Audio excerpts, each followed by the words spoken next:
bienvenue dans votre magazine multiculturel Carrefour.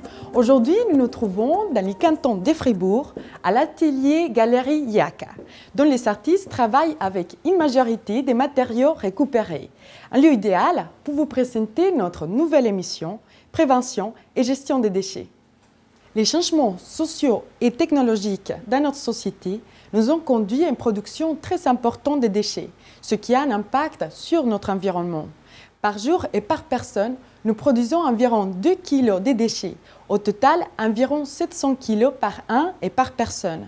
En Suisse, près de la moitié des déchets est recyclé, tandis que l'autre moitié est incinérée. Pour mieux gérer nos déchets, nous avons 3 manières principales d'agir. Réduire notre production de déchets, réutiliser des objets et recycler par les tri. Dans ce reportage, nous allons apprendre pourquoi la prévention et gestion des déchets sont importantes et ce que deviennent nos déchets. Nous vous invitons à découvrir ces thématiques qui nous concernent tous. Regardez avec nous.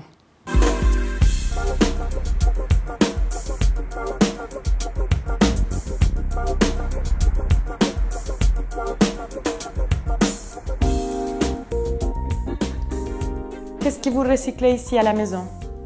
À la maison, on recycle les pètes, le verre, les papiers et carton, les végétaux aussi.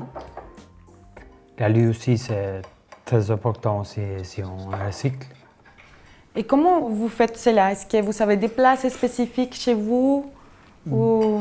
Dans notre bâtiment, on a que pour les pètes, les ordures ménagères, et puis on a aussi pour les végétaux. Mais on n'a pas pour les canettes, par exemple. Pour la lue, on n'a pas. Mais c'est moi que je m'en occupe, c'est moi que je remplis le sac, puis j'amène dans notre déchetterie.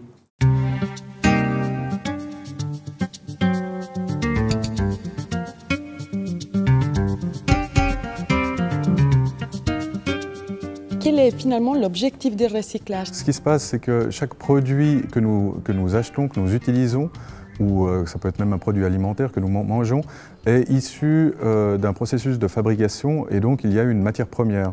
On va prendre l'exemple le plus connu, c'est le pétrole par exemple. À partir du pétrole, on peut fabriquer du plastique. Ensuite, ce plastique, on va l'utiliser par exemple pour emballer des produits qu'on va acheter au magasin. Et puis après, ce plastique qui a été utile pour nous, il n'est plus utile du tout. Donc qu'est-ce qu'on va faire? On va le jeter. Alors l'idée du recyclage, c'est que plutôt que d'arriver sur un système linéaire de la production à l'élimination, c'est de créer une boucle dans ce circuit linéaire pour justement réutiliser un déchet. Et donc par là même, on économise des ressources et on évite d'éliminer, donc soit d'incinérer, soit de mettre en décharge des déchets. Justement, quels sont les enjeux environnementaux par rapport à ça? Eh bien, c'est-à-dire que quand on arrive avec des déchets ultimes qu'on ne peut plus utiliser, vraiment plus rien, il n'y a plus rien à faire avec, il y a 2 traitements actuellement possibles, c'est l'incinération ou la mise en décharge. Il faut savoir que l'incinération, finalement, c'est un traitement intermédiaire, puisqu'on va produire des cendres, par exemple, qui, elles, sont également mises en décharge. Donc, toutes ces éliminations ultimes, eh bien, elles polluent forcément, parce que lorsqu'on brûle quelque chose, on produit ne serait-ce que du CO2 qui participe au réchauffement climatique. Puis lorsqu'on met quelque chose en décharge, eh bien, il y a toute une installation à faire pour éviter de polluer le sol, le sous-sol, les eaux souterraines, etc. Alors tout ce qu'on met dans la poubelle, finalement, a un impact. Mais est-ce qu'il y a d'autres manières qu'on peut agir pour mieux gérer ces déchets? Déjà, le meilleur recyclage, c'est de ne pas créer un déchet. C'est donc la réutilisation. Si vous arrivez à réutiliser des produits, tant mieux. Ensuite, une fois que c'est un déchet, c'est trié, on en a parlé. Alors après, on peut regarder aussi à la source, qu'est-ce qu'on va acheter. Alors forcément, on peut se dire que plutôt que de changer tous les jours de téléphone portable, on peut peut-être acheter un téléphone portable qui dure, par exemple, et puis comme ça, on produira moins de déchets. Ce sont toutes des petites réflexions à se faire. Toutes ces ressources ne sont pas inépuisables. Et donc forcément, plus on recycle, plus on économise des ressources aussi. Et donc, plus on permet à ces ressources d'être utilisées de manière plus durable par notre société. L'effort, c'est tout simplement une habitude à prendre, c'est tout simplement un comportement à prendre. Souvent, on a beaucoup d'autres soucis dans la vie, que ce soit au travail, dans la famille, etc. Et on a l'impression que le fait de trier, ça va nous prendre énormément de temps, énormément d'espace. C'est en fait juste une habitude à prendre, c'est pas compliqué. C'est quelque chose qui est bien pour notre environnement et pour notre environnement direct, qui est bien pour les générations futures. Et vous, qu'est-ce qui vous motive à faire ce recyclage? Moi, ça me motive plutôt pour la jeunesse, pour l'avenir, pour la nature. Alors, j'ai tellement envie de recycler, même si je trouve un verre sur la route, je la ramasse. J'ai tellement envie de faire attention, pas jeter les poubelles sur la route. Je trouve que c'est vraiment... j'ai appris vraiment ça en Suisse. Même quand je pars en voyage, si je vois la poubelle, je me sens pas bien. Skender, et qui descend après ça, vous faites quoi avec ces déchets? Oui, ces déchets, on les amène à une place expert. C'est mes filles qui descendent toujours végétaux.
Normalement on pèse, puis après on va vider. Alors il y a poubelle, il y a verre, et puis il y a le papier qui vide ici. Autrement on a les déchets végétaux, mais ça c'est pas vidé ici. C'est vidé à la compostière au-dessus de Lausanne, vers le Mont. Nous nous trouvons à la déchetterie de Lausanne. On va demander à quelques employés en quoi consiste le travail pour ainsi essayer de comprendre qu'est-ce qu'on fait avec nos déchets. Allons-y. Et en quoi consiste ton travail? C'est de trier les déchets, leur donner une deuxième vie. Et tu travailles tout le temps ici, à plein temps? Oui, tout le temps. Et ça te plaît? Oui, ça me plaît beaucoup, oui.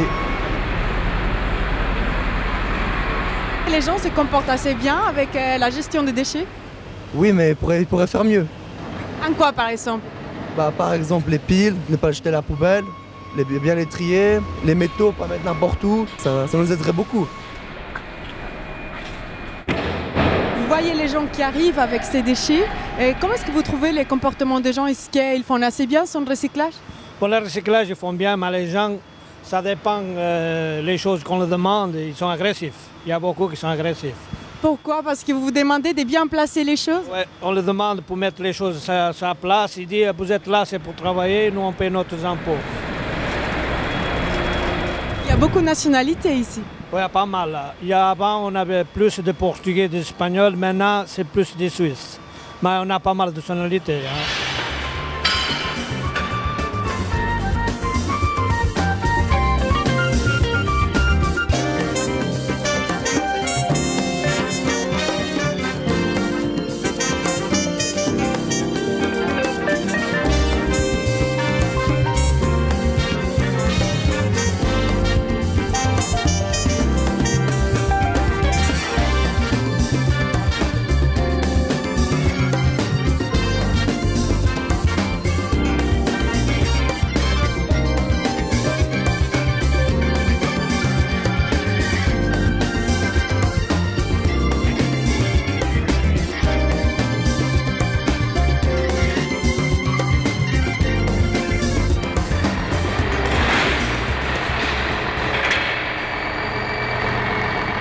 Quels sont les différents déchets qui sont collectés porte à porte ici à la ville de Lausanne? Il y a 4 types de déchets, donc les ordures ménagères, les incinérables, le verre, le papier carton et les végétaux. Après, vous avez des infrastructures de tri, donc, qui sont les déchetteries, des déchetteries de quartier, des déchetteries mobiles, où là où le client peut amener ses déchets durant les heures d'ouverture, où là il a la possibilité de trier avec une infrastructure qui est mise à sa disposition. Pouvez-vous nous expliquer qu'est-ce qui devient nos déchets? Par exemple, l'aluminium. Alors l'aluminium, il y a 2 types d'aluminium. Vous avez l'aluminium ménage, donc tout ce qui est feuilles d'aluminium, les barquettes de chat ou les canettes de boisson. Ces produits sont récupérés en déchetterie.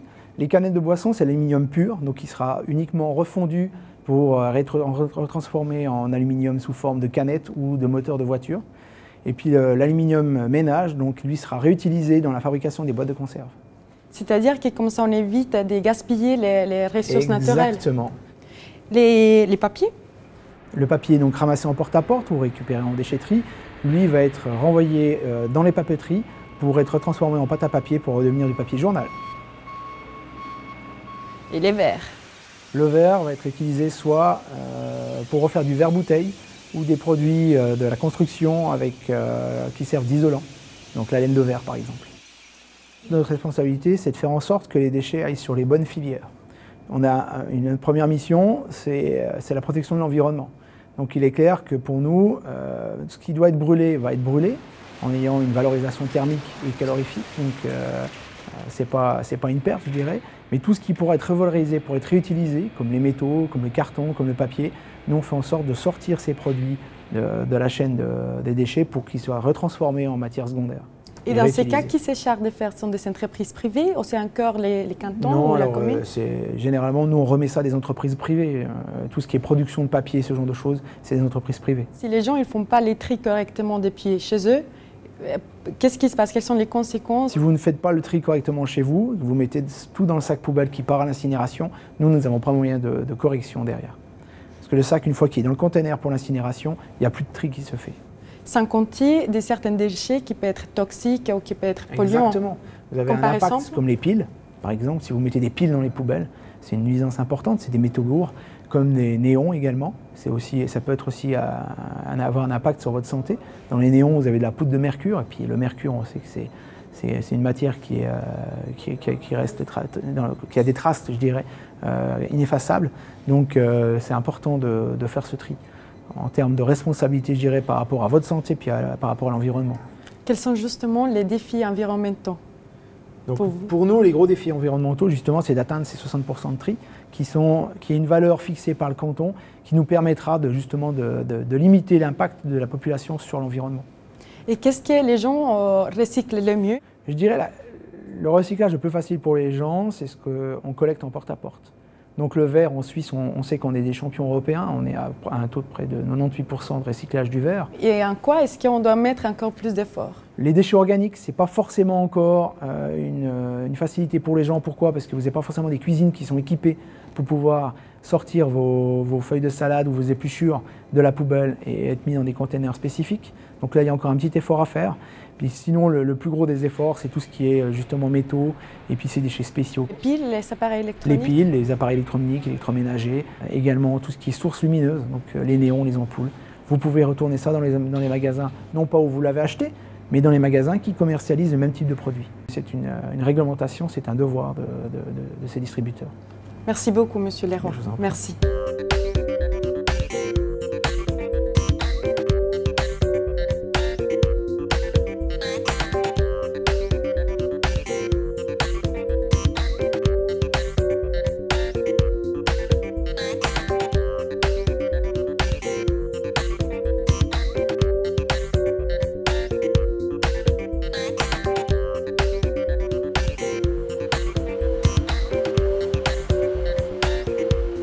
La Verrerie Sempre, c'est une société familiale qui fait la production de nouveaux emballages pour des bouteilles, de la bière, du vin, des minéraux et des bois conserves.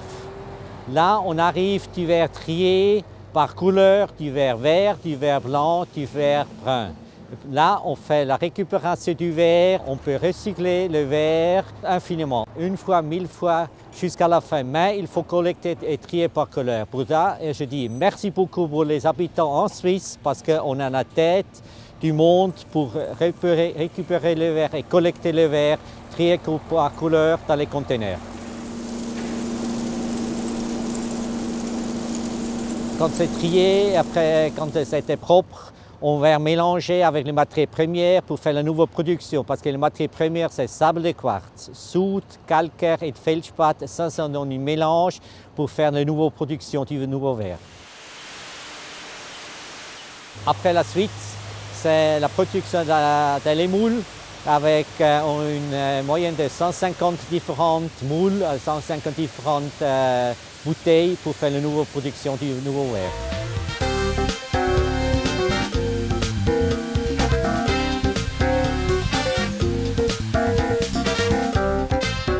Un four, c'est une émission de 400 tonnes de fusée par 1500 degrés qu'on chauffe. Et ça, un voyage de four, ça dure entre 10 à 12 ans, 24 sur 24.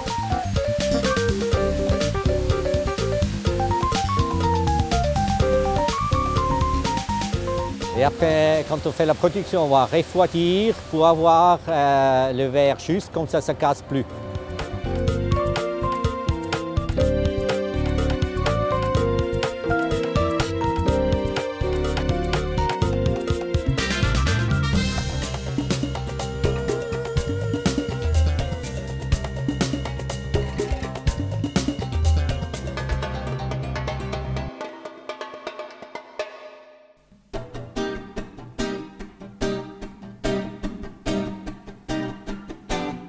On va installer une petite déchetterie ici dans la classe pour ce matin, avec des petits containers. Comme ça, vous pourrez l'aider pour trier les déchets.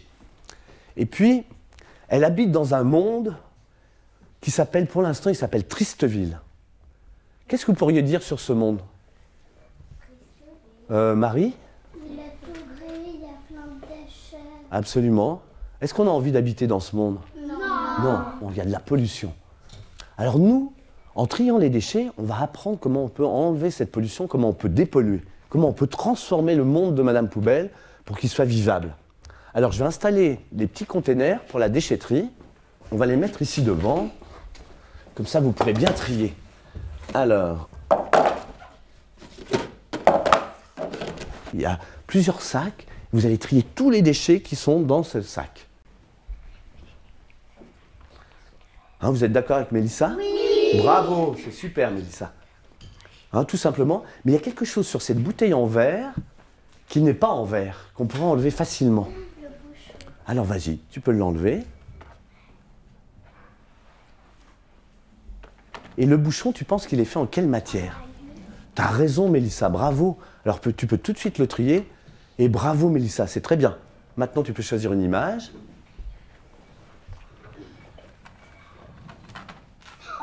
Très bien. Hein, vous avez vu? Hein, vous contribuez tous à aider Madame Poubelle.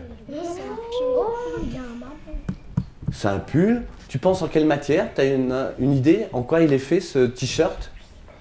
En coton. Bravo, exactement. Hein, en coton. Alors où est-ce que tu vas trier? Très bien. Oh, il y a un écureuil. Hein, le petit écureuil, il peut vivre aussi. Tous ces déchets vont aller dans... Chaque déchet va aller dans une usine différente, mais pour recycler. Quand on trie 100 canettes, on peut fabriquer une trottinette. Pour une trottinette, il faut environ 100 canettes.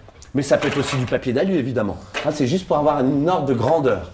Avec environ 25 bouteilles en PET, on peut faire une veste polaire. Plus vite les enfants sont responsabilisés à cette implication de la vie de tous les jours, le mieux c'est. Ça va dépendre beaucoup après du suivi de l'enseignant, s'il rappelle, si nous on revient, qu'on continue. Et le succès dépend beaucoup de cette répétition, que ça devienne quelque chose comme un réflexe d'automatisme, qu'on puisse comme ça tout de suite, quand on a un déchet, bah, c'est quelque chose, on ne va pas le jeter, et puis on va le mettre au bon endroit. Mais on sent vraiment que ça doit être répété. Et est-ce que ça, c'est du papier carton? Non. Alors tu mets devant, ouais. Ouais.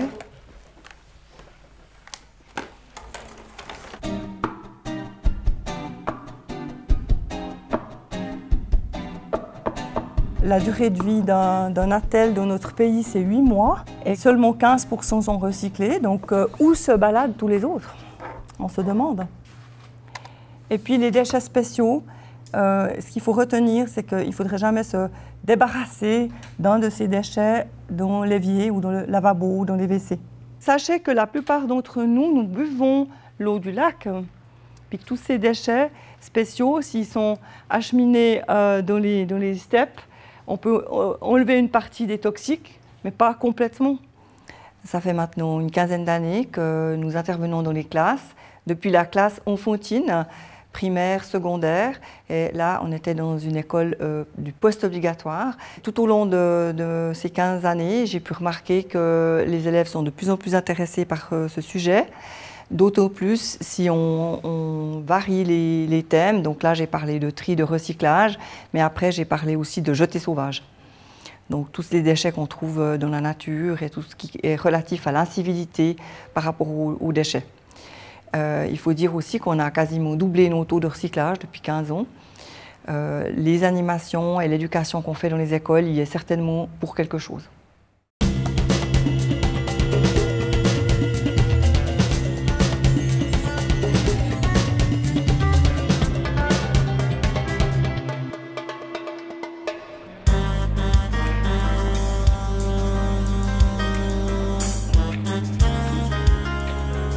A warm welcome to all present here for this very special occasion of the Civil Society Days under the banner of the Global Forum on Migration and Development for 2011 under the Swiss chairmanship. Le rôle de la société civile, il est très important parce que les gouvernements, évidemment, les gouvernements peuvent faire des lois en parlement, en démocratie, mais c'est la société civile qui est très touchée par la migration. Et là, maintenant, comme vous voyez ici à Genève, il y a 2 jours que les gouvernements, 160, se réunissent à Genève pour parler de la migration et développement. Et de l'autre côté, il y a 2 jours que la société civile parle quasiment des mêmes questions. Et une journée, on se met ensemble et on discute ensemble, les gouvernements et la société civile. Parce que des fois, la société civile, ils ont des idées innovatrices. Comment est-ce qu'on pourrait résoudre certains problèmes? Mais il est clair que c'est les gouvernements qui ont la responsabilité après pour les migrations en général. The general public and policymakers must depart from an updated premise on the causing factors of migration and stop pretending that human migration can be handled through traditional nation-state approaches such as national security, territorial border control. On assiste à une recrudescence de la force de ces partis xénophobes qui disent que les migrants sont des personnes qui nous volent nos travail, des personnes qui font qu'on va perdre notre identité, que la culture suisse va être dissoute dans une espèce de melting pot, cette crainte que tout ce qui a construit ce pays, ce qui a fait nos valeurs, va forcément être perdante lorsqu'on la met en contact avec d'autres cultures, avec d'autres valeurs, d'autres croyances. Et ça, je crois que c'est vraiment très très important de se dresser contre ça et de dire que ça suffit, que c'est pas du tout vrai d'une part, que des pays entiers se sont construits sur des phénomènes migratoires. C'est une question d'attitude finalement et de comment on perçoit les gens d'abord. Et c'est là qu'on doit travailler, c'est la façon dont les sociétés d'accueil, pour la plupart en tout cas, comment elles perçoivent les migrants, comment est-ce qu'elles imaginent dans leur inconscient collectif ces personnes. Nous en tout cas ce qu'on essaie de faire c'est que cette vision soit plutôt positive et que ce soit un apport plutôt que quelque chose de négatif et quelque chose duquel ils vont forcément perdre quelque chose. Comme le dit un proverbe, nous n'héritons pas de la terre de nos ancêtres, nous l'empruntons à nos enfants. Pour trouver plus d'informations sur les thèmes d'aujourd'hui, revoir nos émissions ou participer à notre jeu concours qui vous permettra d'être diffusé dans nos émissions et aussi de gagner un iPad 2, consultez notre nouveau site internet www.carrefourtv.ch. Un grand merci pour votre fidélité. On se retrouve comme toujours les mois prochains sur votre télévision locale. À la prochaine et à la vista!